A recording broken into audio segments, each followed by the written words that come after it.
I only went back to grab my keys 10 minutes after leaving. I parked in the driveway, engine still warm. The front door was unlocked. Strange, but not enough to set off alarms until I stepped inside and heard it. Low, muffled, rhythmic. Not the TV, not music. Moans, coming from the bedroom.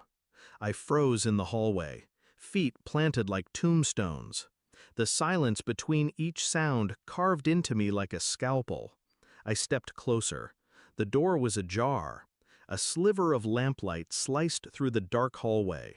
I pushed it open, and everything inside me collapsed.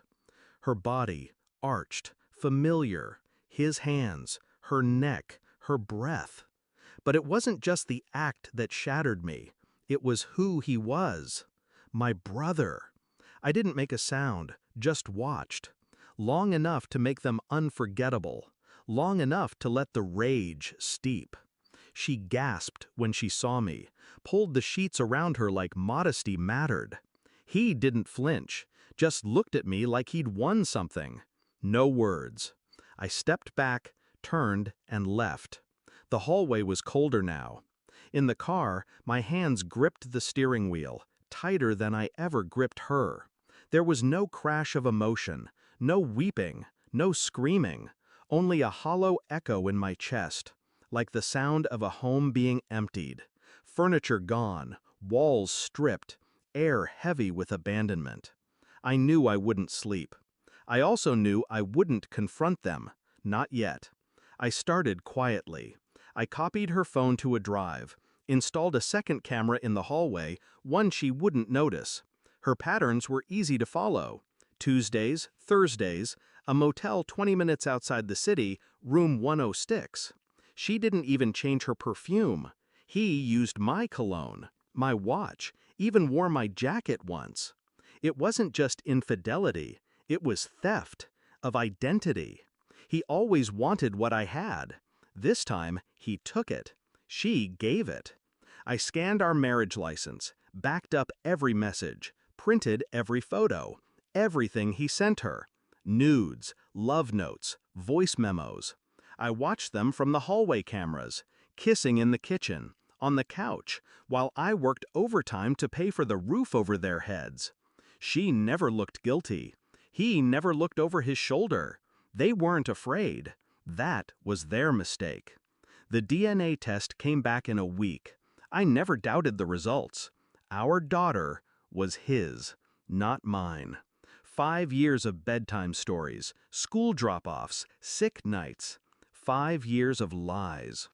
I stared at her baby picture longer than I should have. I didn't cry. I just whispered, "You don't even look like me." That night, she made dinner, laughed about something mundane, asked if I was okay. I said I was tired, that work was hell. I handed her the DNA report across the table.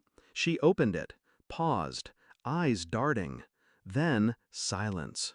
Long, thick, weighted. I sipped my wine. I can explain," she whispered. But I was already standing, taking my plate to the sink. Not in rage, not in haste, just done. I invited them both to dinner the next evening, said I had something important to say. They arrived together. She wore the necklace I gave her on our 3rd anniversary. He brought wine, like this was a game night. I led them to the dining room, 1 seat each. A manila folder sat at the center of the table.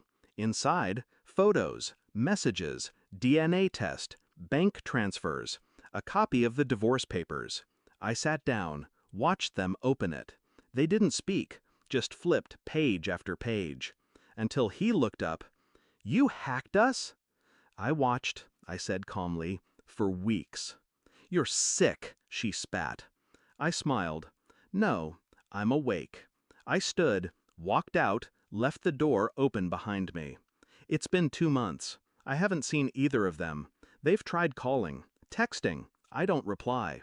My lawyer handles everything now. The house is on the market, the car too. I transferred the savings, closed the joint accounts.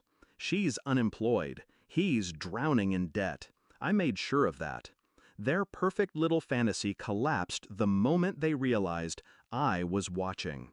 There's power in silence, more in knowing. And when people show you who they are, you don't forgive. You document, you disassemble, you vanish. They took everything they thought I was.